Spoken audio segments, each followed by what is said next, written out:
اعوذ باللہ من الشیطان الرجیم بسم اللہ الرحمن الرحیم الحمد للہ رب العالمین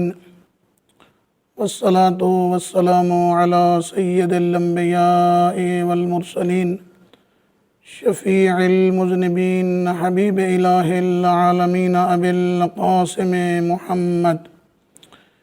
وآلہ الطیبین الطاہرین المعصومین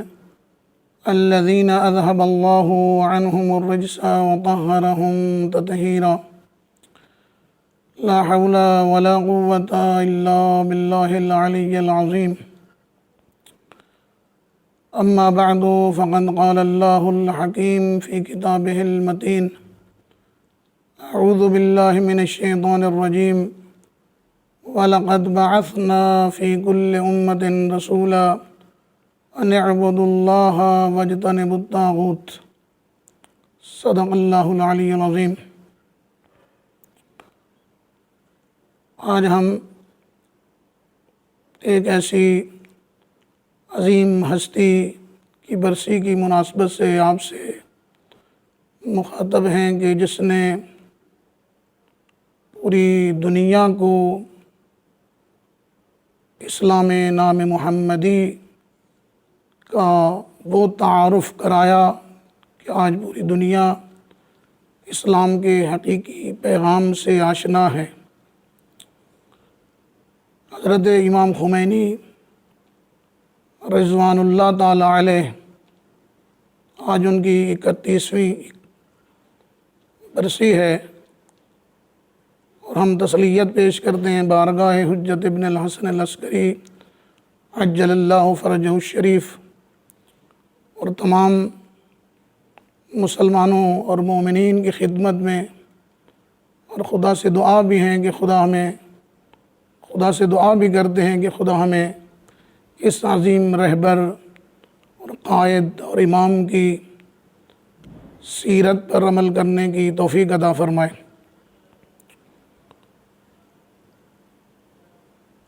قبل اس کے کہ میں اپنے موضوع پر گفتگو کروں، موضوع ہمارا ہے امام خمینی بت شکن کے افکار، لیکن یہاں پر میں ایک ابتدائیہ یہ عنوان سے بیان کرنا چاہوں گا کہ امام خمینی یا اس قسم کی بعض عظیم ہستیوں کا ہم دن کیوں مناتے ہیں، کیا ضرورت ہے، اور اسلام میں اس کی کیا شرعی حیثیت ہے۔ تو یہاں یہ عرض کرتا جاؤں گا کہ خدا وند متعال قرآن مجید میں فرماتا ہے وَمَن يُعَظِّمْ شَعَائِرَ اللَّهِ فَإِنَّهَا مِن تَقْوَى الْقُلُوبِ، کہ جس نے اللہ کے شعائر کی تعظیم کی تو یہ در حقیقت اس کے دلوں میں موجود تقویٰ کی علامت ہے، یعنی متقی کی کچھ نشانیاں ہیں، ان نشانیوں میں سے ایک یہ ہے کہ وہ اللہ کے شاعر کی تعظیم کرتا ہوگا۔ اور تعظیم کے بعض مصادیق قرآن نے بیان فرمائے، شاعر شعیرہ سے نکلا ہے، یعنی ہر وہ چیز یا ہر وہ مطلب یا ہر وہ انداز جس سے انسان کا شعور توحید کی طرف متوجہ ہو جائے، انسان خدا کی توحید اور خدا کی عظمت کو پہچاننے لگ جائے، تو وہی اللہ کا کہ شاعر میں سے ہوگا، ایک مصداق ہوگا شاعر کا۔ تو امام خمینی کا دن منانے کا معنی یہ ہے کہ جو ہی امام خمینی کا نام آتا ہے، جو ہی امام خمینی کی شخصیت کا تعارف ہوتا ہے، فوراً انسان متوجہ ہوتا ہے اس اسلام کی طرف جس اسلام نے آج بڑی بڑی طاغوتی طاقتوں کو اپنا وہ تعارف کرایا کہ پوری دنیا حیران ہے کہ اس اسلام کے بارے میں جو بعض لوگ سمجھتے تھے کہ یہ افیون ہے یہ معاشرے سے اس کا کوئی تعلق نہیں ہے، سیاست سے اس کا کوئی تعلق نہیں ہے، یہ فقط مسجدوں اور محرابوں میں بند ہے، چند دعاؤں اور مناجات کا مجموعہ ہے اور فقط آخرت کے لیے ہے، تو امام خمینی نے اسلام کو مسجدوں اور مدرسوں اور محرابوں سے نکال کر پوری انسانیت کی خدمت کے لیے واضح کر دیا، اور در حقیقت اسلام آیا ہی اس لیے تھا۔ اور اسی طرح سے حضرت موسیٰ علی نبینا و آلہ علیہ الصلاۃ والسلام کو بھی خداوند تبارک و تعالیٰ نے بیان کیا ہے کہ حضرت موسیٰ علیہ الصلاۃ والسلام کو کہا گیا ہے کہ آپ اپنی قوم کو پیغام دیں، وَلَقَدْ أَرْسَلْنَا مُوسَىٰ بِآيَاتِنَا أَنْ أَخْرِجْ قَوْمَكَ مِنَ الظُّلُمَاتِ إِلَى النُّورِ وَذَكِّرْهُمْ بِأَيَّامِ اللَّهِ، کہ ہم نے حضرت موسیٰ کو واضح نشانیاں دے کر بھیجا کہ وہ جائیں ان اخرج قومک من الظلمات الی النور، کہ اپنی قوم کو تاریکیوں سے نکال کر نور اور روشنی میں لے آئیں، جہالت کے اندھیروں سے نکال کر علم و معرفت کے نور کی طرف، روشنی کی طرف لے آئیں۔ اور دوسرا ہم نے حکم دیا وَذَكِّرْهُمْ بِأَيَّامِ اللَّهِ، کہ اپنی قوم کو اور ان لوگوں کو اللہ کے دنوں کی یاد دہانی کراؤ۔ بس اللہ کے دن ہیں اور ان کی یاد دہانی کرانا ضروری ہے۔ تمام دن اللہ کے ہیں، لیکن ہر وہ دن جس میں اللہ کی توحید کو غلبہ حاصل ہوا ہو، وہ دن جس میں اللہ کے دین کی سربلندی لوگوں کو نظر آئی ہو، وہ بھی اللہ کے ایام اللہ میں سے، اللہ کے دنوں میں سے، خاص دنوں میں سے۔ اور اس سے بڑا دن کیا ہو سکتا ہے کہ ایک 2500 سالہ شہنشاہت جس نے اسلامی مملکت میں اسلام کو لوگوں سے دور رکھا ہوا تھا،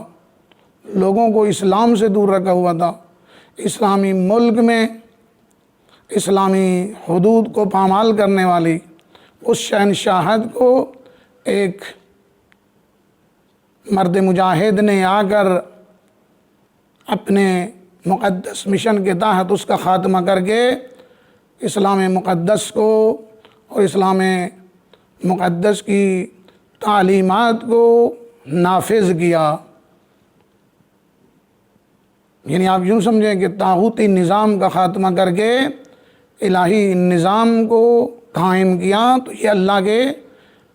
دنوں میں سے، ایام اللہ میں سے ایک یوم الہی ہے۔ تو اس عنوان سے امام خمینی کی برسی منانا نہ فقط ایک عام رسم ہے، بلکہ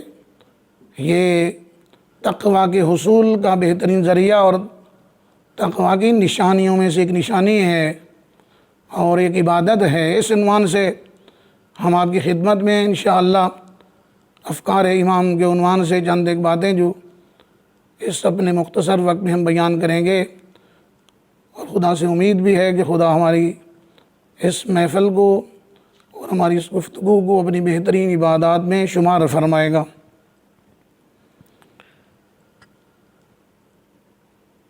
افکار میں سے ایک فکر جو امام نے عملی طور پر اس فکر کو نافذ کیا، اور پہلے کتابوں کی حد تک موجود تھا، وہ فکر کتابوں کی حد تک موجود تھی، لیکن امام نے اس کو عملی طور پر معاشرے میں رائج کیا۔ وہ یہ تھا کہ امام نے مسلمانوں کو، بلکہ پورے مظلوموں اور مستضعف لوگوں کو یہ فکر دی کہ جب آپ اللہ کے بندے ہیں تو پھر انسانوں کی بندگی سے آزاد ہو جاؤ، انسانوں کی غلامی سے اپنے آپ کو جدا کر لو۔ تمہارا رب اللہ ہے، تمہارا مالک اللہ ہے، تمہارا مدیر و مدبر اللہ ہے، تمہارا حاکم اللہ ہے۔ انسانوں کی غلامی سے آزاد کیا۔ یعنی یوں سمجھیں کہ یہ امام کے افکار جو ہم بیان کریں در حقیقت وہی افکار اور وہی اہداف و مقاصد ہیں جو انبیاء خدا کی طرف سے لے کے آئے تھے، اور یہ قرآن اور احادیث میں موجود تھا۔ انبیاء نے اس کی تبلیغات کی، لیکن ایک طویل عرصہ سے ظالم حکمرانوں نے اپنی حکومتوں کو دوام بخشنے کے لیے اسلام کی حقیقی تعلیمات کو پس پش ڈالتے ہوئے اسلام کو معاشرے سے دور کیا اور غیر اسلامی رواج، غیر اسلامی اقدار کو رائج کیا۔ تو امام خمینی در حقیقت امام نے اسلامی اقدار کو روشن کیا ہے، یعنی وہی اہداف و وہی مقاصد جو انبیاء علیہ السلام کے تھے، امام خمینی کے وہی اہداف تھے۔ یعنی یوں سمجھیں کہ امام در حقیقت سیرت انبیاء کے محافظ ہیں، سیرت انبیاء کے مروج ہیں۔ انبیاء آئے اس لیے تھے کہ انسانوں کو آزادی دیں۔ پیغمبر گرامی اسلام صلی اللہ علیہ وسلم کے بارے میں خدا نے کیا فرمایا تھا؟ وَلَكُمْ فِي رَسُولِ اللَّهِ أُسْوَةٌ حَسَنَةٌ، کہ پاک پیغمبر کی ذات تمہارے لیے اسوہ ہے، نمونہ عمل ہے، اور پیغمبر کی تعلیمات فقط نماز روزہ تک محدود نہیں ہیں۔ پیغمبر نے معاشرے کے اندر اسلامی حکومت نافذ کی، ظالموں کے خلاف قیام کیا، ظالموں کے خلاف جہاد کیا۔ پیغمبر خود جنگوں میں شریک ہوتے تھے، پیغمبر کرسی عدالت پر بیٹھتے تھے، پیغمبر لوگوں کے فیصلہ کرتے تھے، پیغمبر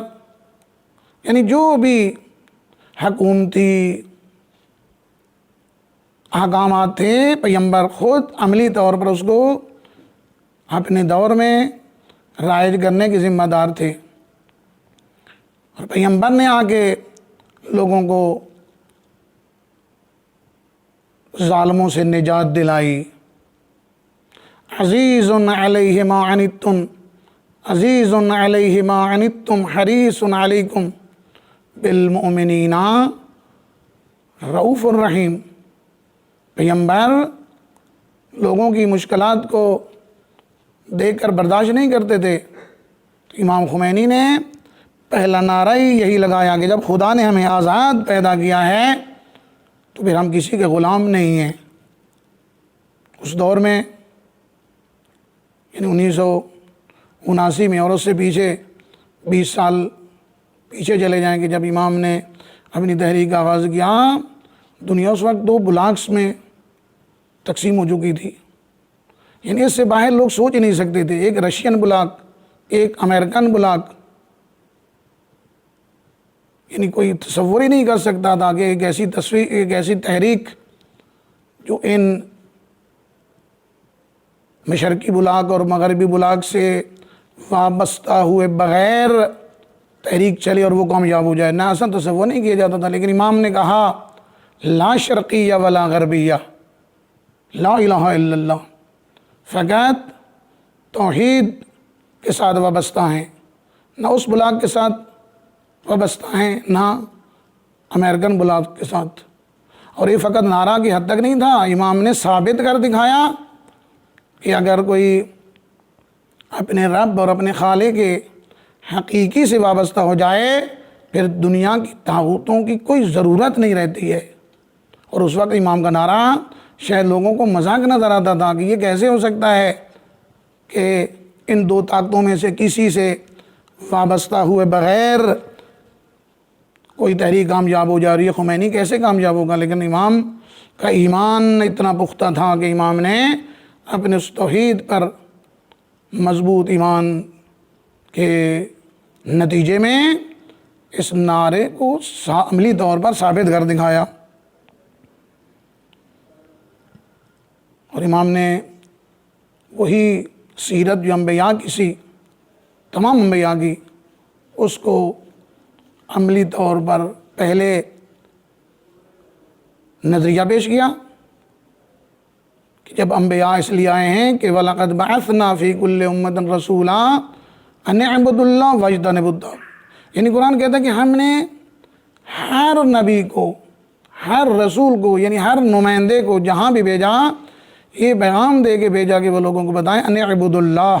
ایک یہ ہے کہ اللہ کی عبادت کرو، دوسرا واجتنبوا الطاغوت، اور طاغوتوں سے اجتناب کرو، طاغوتی نظام سے اور طاغوتی طاقتوں سے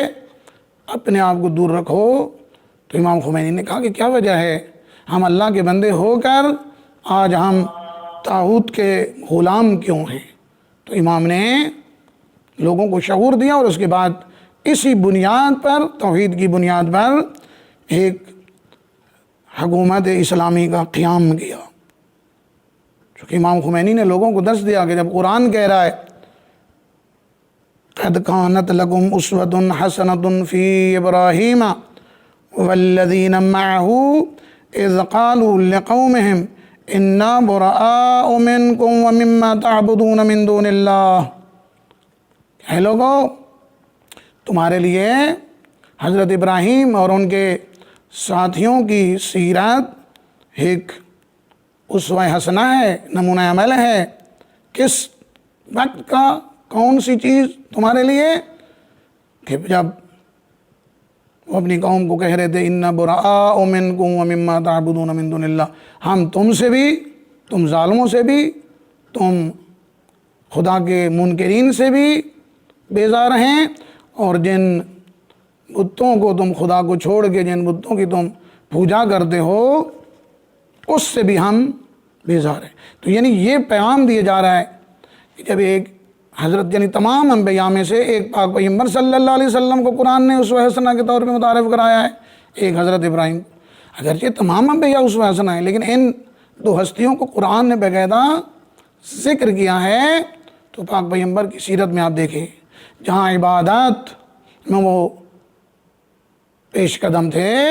وہاں پر معاشرتی اصلاح میں بھی پاک پیغمبر سب سے آگے تھے، ظالموں کے خاتمے کے لیے بھی، لوگوں کو آزادی دینے کے لیے، لوگوں کو حریت کا درس دینے کے لیے، لوگوں کو غلامی کی زنجیروں سے آزاد کرنے کے لیے پاک پیغمبر آگے تھے، اور حضرت ابراہیم بھی اسی طرح سے، اور اس تفصیل میں ہم نہیں جاتے۔ بس امام نے پہلی فکری ہمیں یہی دی ہے کہ جس خطے میں رہتے ہو، امام فقط ایران کی عوام کے لیے نہیں تھے، امام خمینی نے پورے عالم اسلام بالخصوص اور مستضعف اور محروم عوام کو بالعموم یہ درس دیا ہے کہ تم کسی کے غلام نہیں ہو جب خدا نے تمہیں آزاد کیا ہے۔ ہاں البتہ اس نعرے کے نتیجے میں سب کو معلوم تھا، اور امام کو کیا معلوم نہیں تھا کہ بہت زیادہ مصیبتیں جھیلنی پڑیں گی، بہت زیادہ تکالیف برداشت کرنی پڑیں گی۔ امام نے کہا کوئی بات نہیں ہے، ہم نے انبیاء کی سیرت کو پڑھا ہے، انہوں نے بھی تکلیفیں برداشت کی ہیں لیکن نظریہ کو نہیں چھوڑا، بنیاد کو، توحید کو نہیں چھوڑا، اور اس کے لیے ہوا جب پوری طاقتوں نے دیکھا کہ یہ خمینی اس نعرے کو لے کے اپنے عوام کو بھی ساتھ ملا چکا ہے اور یہ آئے دن آگے بڑھ رہا ہے، تو مخصوصاً جب حکومت اسلامی قائم بھی ہو گئی اس وقت طاغوتی طاقتوں کو ہوش آیا کہ اب یہ خمینی فقط نعرے کی حد تک محدود نہیں ہے۔ 8 سالہ جنگ کی مصیبتیں جھیلنی پڑیں، صدام کے ذریعے سے طاغوتی طاقتوں نے ایران پر جنگ مسلط کی، لیکن امام خمینی نے بڑا خوبصورت جملہ کہا کہ یہ 8 سالہ جنگ ہمارے لیے نعمت ہے، اس 8 سالہ جنگ میں ہم نے اسلامی حکومت کو اور مضبوط کیا ہے۔ نہیں وہی جملہ، اسی جملے کی تفسیر جو حضرت زینب سلام اللہ علیہ نے یزید اور ابن زیاد کے دربار میں کہا تھا، ما رأیت الا جمیلا، جب یزید لعنت اللہ علیہ نے کہا تھا کہ تم نے کیا دیکھا، تمہارے اوپر یہ مصیبتیں، تمہارا بھائی قتل کر دیے گئے، تمہارے بیٹے، لیکن بی بی نے کہا نا، ما رأیت الا جمیلا، سوائے جمال الہی کہ میں نے کسی اور چیز کا مشاہدہ نہیں کیا۔ تو امام جنگ کو بھی نعمت کہہ رہے ہیں، معنی کیا ہے؟ یعنی مومن کے لیے کوئی چیز بھی ہے وہ اللہ کی طرف جب جائے تو وہ نعمت ہے، یا اللہ کے دین کی نصرت کے لیے ظالم ظلم کریں لیکن اگر اس کے نتیجے میں اللہ کے دین کی نصرت ہو رہی ہے تو اس پر انسان کو کوئی گھبراہٹ نہیں ہے۔ تو امام نے یہ فکر دی اور یہ فکر آج بھی موجود ہے، اور ہم چاہتے ہیں کہ آج بھی امام خمینی کی اس فکر کو معاشرے کے اندر رائج ہونا چاہیے، اور آپ اس کا نتیجہ ایک دیکھ رہے ہیں الحمدللہ۔ یعنی بیان ہوئی بات جو امام نے کہا تھا، فرمایا تھا کہ ہم اس انقلاب کو پوری دنیا میں رائج کریں گے۔ بعض لوگ سمجھتے تھے شاید دیگر حکومتوں کو گرا کے امام خمینی ہر ملک میں اپنی اپنی ایک حکومت بنائیں گے، نہ، رائج کریں گے، یعنی اس فکر کو معاشرے کے اندر رائج کرنا ہے۔ اور آپ دیکھ لیں خود امریکہ کے اندر، یعنی انقلاب کے کچھ عرصے بعد رشین بلاک تو پاش پاش ہو گیا، امریکہ بھی اسی وقت سے اس کی بنیادیں ہلنا شروع ہو گئی تھی، اور آج آپ دیکھیں پوری دنیا تو پہلے ہی امریکہ سے نفرت کر رہی تھی اور امریکہ کے ظلم سے نجات حاصل کرنے کے لیے سوچ رہی تھی، لیکن آج آپ دیکھیں کہ خود امریکہ کے اندر حریت اور آزادی کی تحریکیں باقاعدہ زور پکڑ چکی ہیں، اور وہ دن دور نہیں جب امریکہ بھی پاش پاش ہو جائے گا انشاءاللہ۔ امام خمینی نے ایک فکر دی کہ دین اور سیاست آپس میں جدا نہیں ہیں۔ جب امام انقلاب لا رہے تھے اس وقت پورے عالم اسلام میں حتیٰ دینی علماء میں اکثریت دینی علماء کی اس نظریہ کو تسلیم کی ہوئے تھی کہ دین اور سیاست اب جدا ہیں، یعنی کئی 100 سال سے، بلکہ کہہ لیں کہ اسلام کے آنے کے 1-2 اشرف بعد سے ظالم حکمرانوں نے اپنی حکومتوں کو دوام دینے کے لیے لوگوں میں یہ رائج کر دیا تھا کہ دین کا کام ہے فقط آخرت کے لیے، دین فقط مسجدوں تک، دین فقط تعلیمات کا نام ہے، دین ہے چند عبادات کا نام، لیکن معاشرے کے اندر سیاست میں دین کا کوئی کردار نہیں ہونا چاہیے، اور عملی طور پر ایسا لوگ اس کو قبول کرنے لگ گئے۔ لیکن امام نے کہا کہ نہ، دین عین سیاست ہے اور سیاست عین دین ہے۔ طاغوتی طاقتوں نے لوگوں کے اذہان میں یہ بات بڑی محنت کر کے لوگوں کے ذہنوں میں یہ ڈال دیا تھا کہ لوگوں کو، مسلمانوں کو، دین کے پابند افراد کو اصلاً سیاست کی نجاست سے دور رہنا چاہیے، بلکہ وہ کہتے ہیں کہ دین سیاست میں آئے گا تو سیاست کی نجاست دین پر اثر انداز ہو جائے گی۔ امام نے فرمایا نا، وہ سیاست جو تم سمجھتے ہو سیاست نہیں ہے، یہ استبداد ہے۔ سیاست یعنی مدیریت، یعنی معاشرے کی حکومت، معاشرے پر انسانوں کی خدمت کرنے کے لیے الہی قانون کا نفاذ، تو یہ سیاست عین دیانت ہے، دین عین سیاست ہے۔ اور پھر امام نے اس نظریہ پر وہ جو قرآن و حدیث میں موجود تھا، امام نے اس کو بڑا واضح انداز میں، سادہ الفاظ میں لوگوں کو واضح کیا، اور اس کو نہ فقط واضح کیا بلکہ اس نظریہ پر امام نے حکومت کو بھی قائم کیا۔ امام نے فرمایا کہ خدا نے دین کو اس لیے نہیں بھیجا کہ وہ کتابوں کی صورت میں طاقتوں کی زینت بنی رہے۔ امام نے کہا نا، یہ کتابوں تک محدود نہیں ہے، اور خدا نے دین کو اس لیے نہیں بھیجا کہ یہ علم کی صورت میں علماء کے سینوں میں محبوس رہے، نا، یہ نافذ ہونے کے لیے آیا ہے، یہ معاشرے کے اندر جاری ہونے کے لیے آیا ہے۔ خدا نے دین کو بھیجا ہے کہ اس کے قوانین معاشرے میں رائج ہوں۔ بعض ایسے احکامات ہیں کہ جو بغیر حکومت کے رائج نہیں ہو سکتے ہیں، بغیر حکومت کے ان احکامات پر عمل نہیں ہو سکتا ہے، حدود، قصاص اور اس طرح کے بہت سارے۔ امام نے کہا کہ کیسے ہو سکتا ہے کہ دین یہ تمام احکامات لے کے آئے اور آپ کے اذہان میں یہ ڈال دیا گیا کہ اسلام جو ہے وہ چند عبادتوں تک محدود ہے نا۔ الحمدللہ خداوند تبارک و تعالی نے امام کے اس ایمان کا یہ صلہ دیا کہ ایک ایسی قوم امام نے تیار کی کہ جس نے امام کا ساتھ دیا، اور امام نے ثابت کیا کہ دین سیاست سے جدا نہیں ہے اور دینی حکومت قائم کی۔ میں یہاں پر ایک بات واضح کرنا چاہتا ہوں۔ دیکھیں، آپ بعض لوگ سوچتے ہیں کہ کیا وجہ ہے، پہلے علماء کو نہیں پتہ، نہ ایسی بات نہیں تھی، بہت سارے علماء اس کی وضاحت کرتے تھے، لیکن ایک تھوڑا سا بنیادی فرق جو امام یا بعض علماء کی فکر میں اور دیگر اکثریت کی فکر میں فرق تھا، وہ یہ تھا، امر بالمعروف و نہی عن المنکر کو تمام، چونکہ قرآن نے بتایا ہے المؤمنون والمؤمنات بعضهم اولیاء من بعض یأمرون بالمعروف و ینہون عن المنکر، مومنوں کی علامت ہے امر بالمعروف کرنا، مومن کی علامت نہی عن المنکر کرنا،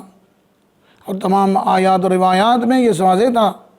کہ ظاہر ہے عمل بالمعروف کا معنی ہے کہ امر ہے یعنی ایک حاکم، ایک مافوق شخصیت ماتحت کو حکم دے، نصیحت نہیں ہے، یہاں موعظہ نہیں کہا، امر کا ہے حکم دینا۔ حکم کے لیے طاقت کا ہونا، قدرت کا ہونا، حکومت کا ہونا ضروری ہے۔ یہ سارے علماء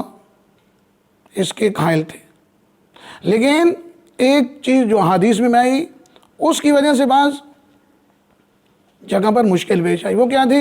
علماء کہتے تھے کہ ہاں امر بالمعروف نہی عن المنکر کرنا واجب ہے، لیکن اس کے لیے طاقت کا ہونا ایک مقدمہ ہے۔ پہلے طاقت ہو، قدرت ہو، حکومت ہمیں ملے تو پھر ہم امر بالمعروف کریں۔ امام نے کہا نا، ہم نے ایک وضاحت کی، امام نے کہا دیکھیں مقدمہ دو قسم کا ہوتا ہے، ایک دفعہ وجوب کا مقدمہ ہے، ایک دفعہ واجب کا مقدمہ ہے۔ مثلا جیسے نماز کا وجوب کے لیے مقدمہ کیا ہے؟ بلوغ، ایک مقدمہ ہے۔ وقت، مثلا ظہر کے وجوب کے لیے وقت ظہر یعنی زوال کا ہونا، یہ مقدمہ ہے۔ اس کو کہتے ہیں یہ مقدمہ حصولی ہے، یعنی خود بخود جب یہ وقت آ جائے گا، زوال ہو جائے گا،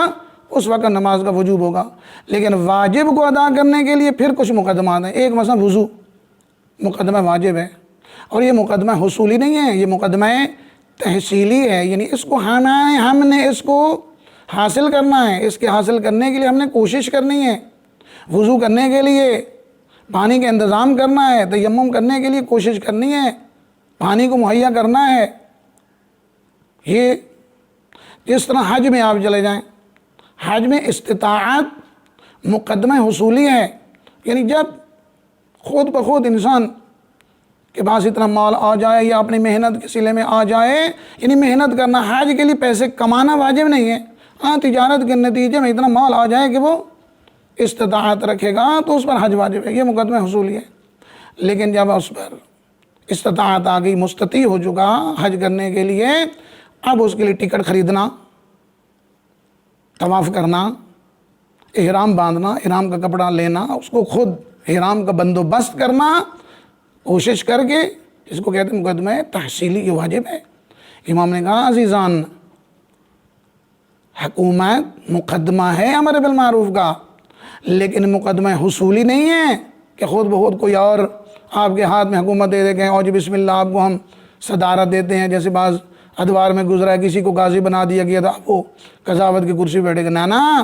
بلکہ یہ مقدمہ تحصیلی ہے، یعنی آپ پر اور ہر مسلمان پر، بالخصوص علماء پر واجب ہے کہ وہ کوشش کریں حکومت کے حصول کے لیے،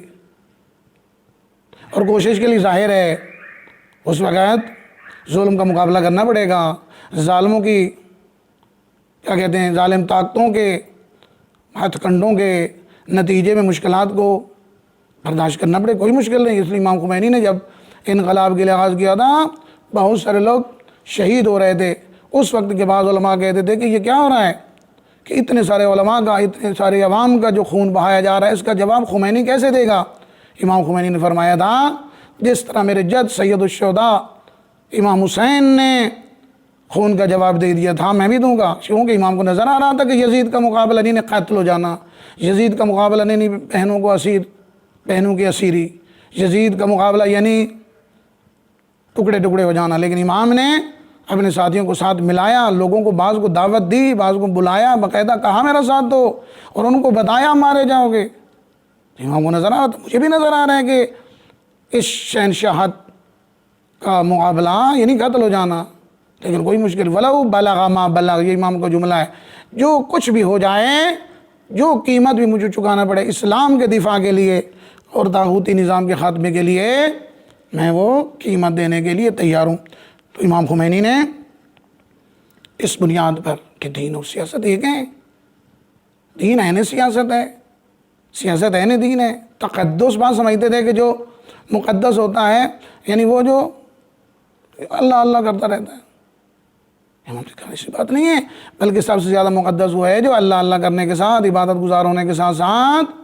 معاشرے کی اصلاح میں آگے آگے ہوگا۔ وہ مصلح بہن امام علی کی طرح، بہن رسول اللہ کی طرح۔ امام علی فقط محراب میں نہیں تھے، امام علی معاشرے کے اندر ہیں۔ امام علی لوگوں کی تجارت کو بہتر کرنے کے لیے لوگوں کی اصلاح کر رہے ہیں۔ امام علی علیہ السلام لوگوں کو ظلم سے نجات دینے کے لیے خود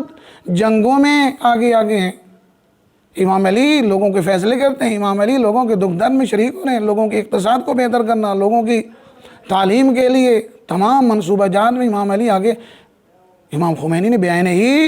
اپنے جد امیر المؤمنین کی سیرت کو اپناتے ہوئے کہا کہ یہ جو امام المتقین کہا جاتا ہے یعنی تمام احکام دین میں وہ تقوی رکھتا ہو، اور احکام دین میں کچھ احکام بلکہ زیادہ احکام معاشرتی ہیں۔ بلکہ ایک جملہ یہاں پر امام خمینی کا میں نقل کرنا چاہوں گا۔ امام خمینی نے کہا تھا واللہ دین سراسر سیاسی است۔ یوں نہیں ہے کہ اکثر احکام دین کے سیاسی ہیں، کیونکہ بعض یہ بھی کہتے تھے کہ اسلام بیشتر احکام اکثر احکام سیاسی ہیں، عبادی احکام کم ہیں۔ امام نے کہا ٹھیک ہے، وہ بھی ٹھیک ہے، لیکن میں حتیٰ نماز کے جو عبادات کے احکامات ہیں وہ بھی سیاست سے خالی نہیں ہیں۔ پورا دین واللہ دین سراسر سیاسی ہے، پورا دین سیاسی ہے۔ تو اس بنیاد پر امام نے الحمدللہ ایک ایسی ملت کو تیار کیا اور اس پر ایک ایسی حکومت قائم کی جو آئے دن ترقی کی منازل طے کر رہی۔ یہاں پر ایک اور فکر اسی سے جو ابھی میں نے عرض کیا، آپ نے ملاحظہ فرمایا کہ جب امام نے کہا کہ امر بالمعروف نہی عن المنکر کرنے کے لیے حکومت کا قیام واجب ہے اور وہ بھی مقدمہ تحصیلی ہے، یعنی ہم اقدام کریں حکومت کے حصول کے لیے، تو یہ فقط تبلیغ تک نہ رہے۔ امام نے عملاً ایک حکومت کو قائم کیا اور اس میں امام نے دلیل بھی دی۔ حکومت قائم ہونی چاہیے، وجہ کیا ہے؟ وجہ یہ ہے کہ تمام انبیاء کو خداوند تبارک و تعالیٰ نے جو احکامات دے کے بھیجے ہیں وہ ہیں ہی ایسے کہ وہ معاشرے میں نافذ ہونے چاہیے۔ عقلی دلیل کہ جب خالق خدا ہے تو خالق اپنی مخلوق کی ضروریات کو بہتر سمجھتا ہے۔ کیونکہ یہاں میں ایک چیز عرض کرنا چاہوں گا، حکومت کے لیے کم از کم ایک قانون ہونا چاہیے، حکومت کے لیے قانون کا ہونا ضروری ہے، اور ان قوانین کو نافذ کرنے کی ایک ٹیم ہونی چاہیے جس کو ہم کہتے ہیں قوہ مجریہ، یعنی قوہ مقننہ ہو، ایسے افراد ہوں جو قانون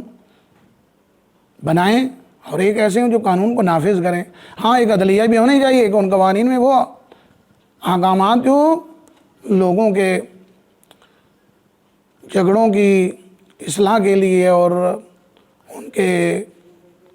اختلافات کو نپٹانے کے لیے ہو، وہ عدلیہ بھی ہے۔ تو امام خمینی نے کہا دیکھیں جب حکومت کے لیے قانون ضروری ہے تو قانون کون بنائے؟ یہ قوہ مقننہ، یعنی ہم لوگ بیٹھے ہیں، انسان، کون سے انسان جو ایک دوسروں سے انسانی ضرورت سے انسان کاملاً مکمل طور پر آگاہ نہیں ہے۔ خدا خالق ہے جو انسان کی اور اپنے بندے کی اور اپنی مخلوق کی ضروریات کو جانتا ہے۔ پھر اگر بہت سارے عالم اور آگاہ ترین افراد بیٹھ بھی جائیں، وہ زیادہ سے زیادہ ایسے قوانین بنا سکیں گے جو انسان کی مادی ضروریات کو پورا کرنے کے ذمہ دار ہوں گے، لیکن روحانی ضروریات سے جب خود انسان آگاہ ہی نہیں ہے، خدا وہ جو علیم ہے، علیم بذات الصدور ہے، وہ جو انسان کی ضروریات کو بہتر جانتا ہے، بس وہ خدا کا بس جب کہا کہ خدا قانون دے گا، خدا نے قانون قرآن دیا ہے، بس قانون موجود ہے۔ اب جب قانون موجود ہے تو قانون قرآن کے نافذ کرنے والے کچھ ہونے چاہیے۔ وہ نافذ کرنے کے لیے خدا نے نبی مکرم اسلام کو بھیجا۔ نبی مکرم رحلت سے پہلے ائمہ طاہرین بالخصوص امام علی علیہ السلام کو غدیر کے موقع پر اعلان کر کے بتا کے گئے، لیکن امام نے یہاں ایک بات کی کہ یہ تو سلسلہ امامت کا، یعنی اصل میں حکومت کا حق اللہ کو ہے، اور اللہ نے اس حکومت کو زمین پر قائم کرنے کے لیے اپنے معصوم نمائندوں کا انتخاب کیا ہے۔ 12ویں امام کی غیبت میں کیا ہو، یہاں پر امام نے کہا، اور جس کو نظریہ ولایت فقیہ کے عنوان سے پہلی مرتبہ لوگوں نے اس انداز میں سمجھا کہ ولایت یعنی حکومت، یعنی قرآن فرما رہا ہے اصل میں حق کی ولایت اور حق کی حکومت اللہ کو ہے۔ اللہ ولی الذین آمنوا،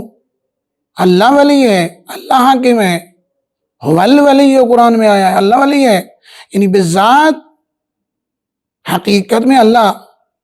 حاکم اور ولی ہے۔ لیکن ظاہر ہے اللہ نے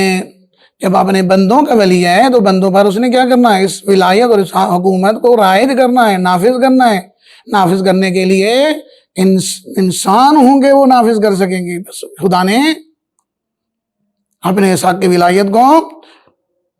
معاشرے پر، انسانوں پر رائج کرنے کے لیے، نافذ کرنے کے لیے جہاں قانون دیا وہاں پر اس کے نفاذ کرنے کے لیے ان ہستیوں کا بھی انتظام کیا، پہلے مطلب انبیاء، معصوم ائمہ۔ اب یہاں پر امام خمینی نے کہا کہ جب معصوم تک رسائی نہ ہو، جیسے زمانہ غیبت میں، کیا اب جب تک امام پردہ غیبت میں ہیں اللہ کے بہت سارے احکام، حدود، قیاس، چور کے ہاتھ کاٹنا، دشمنوں سے جنگ کرنے کے احکامات اور بہت سارے احکامات جن کے لیے حکومت کا ہونا ضروری ہے، کیا وہ احکامات کہ معطل ہو جائیں؟ امام کا نہ نہیں ہو سکتا، عقل بھی کہتی معطل نہیں ہوں گے۔ اور جب خدا حاکم ہے تو خدا کبھی بھی ایک لمحہ بھی نہیں راضی کہ اللہ کے احکام کو نافذ کرنے والی کوئی حکومت نہ ہو۔ لہذا جب تک پردہ غیبت میں امام ہیں اس وقت بھی ہمیں کیا کرنا چاہیے؟ اللہ کی حکومت کو معاشرے میں رائج کرنا چاہیے۔ اس کے لیے امام نے بڑی خوبصورت تعبیر کی کہ اصل میں حق خدا کو تھا، خدا نے اپنا حق معصوم نمائندوں کو دیا۔ اب معصوم تک رسائی نہ ہو تو پھر معصوم کے جو بالکل نیچے قریبی درجہ پر اس پر ہو، نہ فاسق و فاجر کو آپ حاکم بنا دیں، نہ اس کو بنا دیں جو اصلاً اسلامی احکام سے نابلد اور جاہل ہو۔ بس اگر وہ معصوم تھا یعنی وہ گناہوں سے پاک تھا، ہر قسم کی خطا سے پاک اور عصمت کے مقام پر تھا، اب جب مقام عصمت تک رسائی نہیں ہے تو مقام عصمت سے بالکل نیچے عدالت ہے، عدالت کا مقام عصمت کے بالکل قریب ہے۔ اور وہ معصوم نمائندہ علم لدنی کا مالک تھا، تو اب جب علم لدنی کے مالک شخص تک رسائی نہ ہو تو آپ آئیں، علم جو لدنی کا مالک تو نہیں ہے لیکن اس نے اپنی محنت سے تعلیمات الہی کو راسخ کیا ہے، وہ فقیہ کہلائے گا۔ یہاں پر یہ بات میں کرتا جاؤں کہ ظاہر ہے اس نظام ولایت فقیہ کو راج کرنے کا معنی کیا تھا، یعنی دیگر تمام طاغوتی طاقتوں کے سامنے علم بلند کرنا، اور اس کا نتیجہ نظر آ رہا تھا۔ اس کے نتیجے میں جنگیں ہوں گی، اس کے نتیجے میں اقتصادی پابندیاں ہوں گی، اس کے نتیجے میں قتل و قتال ہوگا۔ امام نے کہا کچھ نہیں ہوگا، چونکہ تمام انبیاء اس مرحلے سے گزرے ہیں، سید الشہداء اس مرحلے سے گزرے ہیں، بلکہ اس قرآن کی اس آیت کی تفسیر امام نے بیان کی کہ آپ جنگوں سے نہ گھبرائیں۔ قرآن کہہ رہا ہے بل نقذف بالحق علی الباطل، قرآن کہتا ہے کہ اگر تم یہ سمجھتے ہو کہ حق کا غلبہ بغیر نبرد کے، بغیر جنگ کے اور بغیر آزمائش کے حق غالب آئے گا، نہ، بل نقذف بالحق علی الباطل، قرآن کہتا ہے کہ ہم باطل پر حق کی چوٹ لگاتے رہیں گے اور یہ حق باطل کا سر کچل دے گا اور باطل نابود ہو جائے گا۔ وَلَكُمُ الْوَيْلُ مِمَّا تَصِفُونَ بل نقذف بالحق علی الباطل فَيَدْمَغُهُ فَإِذَا هُوَ ظَاهِقٌ وَلَكُمُ الْوَيْلُ مِمَّا تَصِفُونَ، یعنی تمہارے اوپر ویل ہو کہ تم کیا توصیف کرتے ہو، یعنی یہاں میں کہنا چاہوں گا یعنی تم یہ توصیف کرتے ہو کہ آرام سے بغیر نبرد کے صلح صفائی سے ہم حق کو غالب کر لیں گے، نہ، اگر حق کا غلبہ چاہتے ہو پھر نبرد اس کا لازمہ ہے، جنگ، کیوں؟ کیونکہ ظالم کبھی آرام سے نہیں بیٹھیں گے، طاغوت اپنی حکومت کو نابود دیکھتے ہوئے وہ جنگ پر اتر آئے گا، لہذا امام نے کہا، اور اس کے لیے امام نے جذبہ جہاد و شہادت اتنا راسخ کیا کہ آپ دیکھیں، یعنی وہ مجاہد جو جذبہ جہاد و شہادت سے سرشار قاسم سلیمانی کی ایک عظمت کی ایک دلیل یہ ہے کہ وہ امام خمینی کے اس دیے ہوئے جذبہ جہاد و شہادت پر راسخ ایمان رکھتا تھا، اور آج ایک بہت بڑی تعداد، لاکھوں کی تعداد میں امام کے جانثاران ایران کے اندر، ایران کے باہر، جو اسلام کے قیام کے لیے، حق کے نفاذ کے لیے، حق کے غلبہ کے لیے اور باطل کی نابودی کے لیے جذبہ جہاد و شہادت سے سرشار ہے۔ اور پھر امام نے جو کہا تھا کہ اگر آپ حق کے لیے اٹھو گے تو پھر باطل ایک دن آپ یہ نوید سنو گے کہ پھر باطل نابود ہوگا۔ والذین اجتنبوا الطاغوت، کہ وہ لوگ جو طاغوت سے اجتناب کرتے ہیں، خدا فرماتا ہے لہم البشریٰ، ان کے لیے پھر بشارت ہے۔ بشارت یہی ہے، آج آپ دیکھیں کرونا کا مسئلہ ہو، کرونا وائرس کی وبا میں بڑی بڑی مغربی طاقتوں کا وہ کھوکھلا پن کتنا کھل کے سامنے آ گیا کہ جو اپنے آپ کو بڑی سپر پاور کہلانے والے، اقتصاد کی بڑی مضبوط دعویٰ کرنے والے، اور ایران پابندیوں کے باوجود کرونا وائرس میں بھی اقتصادی مشکلات سے اس طرح سے نہیں گزرا۔ بڑے بڑے ملکوں کے اندر ابتدائی میڈیکل کے جو وسائل ہیں وہ نابود ہو گئے، وہ نظر نہیں آ رہے تھے، ناپید تھے، لیکن ایران کے اندر آپ نے دیکھا عوامی سطح پر لوگوں کی خدمت کے لیے، لوگوں کے علاج معالجہ کے لیے، میڈیکل کی ابتدائی ضرورت مہیا کرنے کے لیے عوامی رضاکارانہ فورس کام کر رہی ہے۔ اور اسی طرح سے دوسرا مرحلہ بھی آپ دیکھ لیں کہ آج امریکہ جو کئی سالوں سے امریکہ کی بنیادیں ہل رہی تھیں، آج عملی طور پر خود امریکہ کے اندر حریت پسندوں کی تحریک چلی ہے، اور ان تحریک کا وہ امام، میں سمجھتا ہوں وہی رہبر امام خمینی ہے، چونکہ امام نے آج امام فوت ہو کر بھی امام کی عادت کر رہے ہیں، اس لیے کہ ان کا نمائندہ، ان کا نائب رہبر معظم سید علی خامنئی موجود ہیں۔